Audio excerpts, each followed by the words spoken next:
Okay, so now we're going to look at the generator. So we're going to go to the generator housing, which is located on the passenger side rear.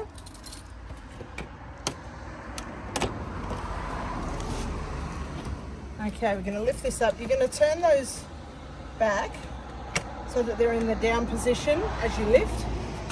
Pull that clip forward there, and that will just lock the door up in place.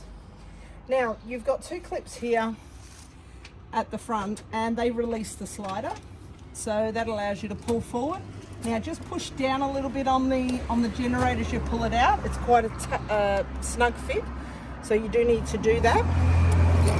Now, quite easy, these generators, so I'm not going to bother starting it for you today. I'm just going to show you how to do it, and it is quite simple. So this is your fuel on top, so make sure you have fuel in it. It's just normal unleaded petrol that it takes.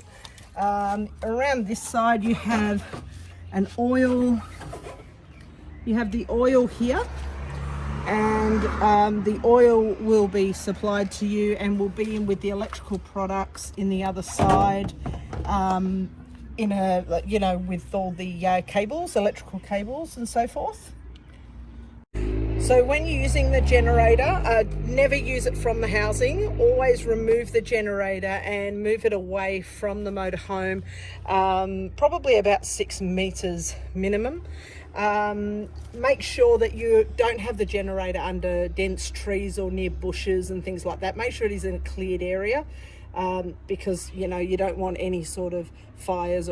Okay, so when you go to start the generator, make sure that you have put oil in and you do have fuel in here. Now, if the generator hasn't been started for a while, or even overnight, you will need to start it on a cold start. So if you can see here, you have 3 settings: cold start, run, and off. Off is self-explanatory. That's obviously where you put it round to switch it off.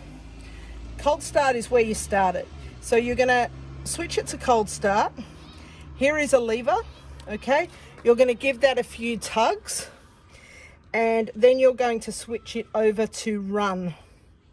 Once it's running, that's it. That's all you need to do. There's nothing else you need to do.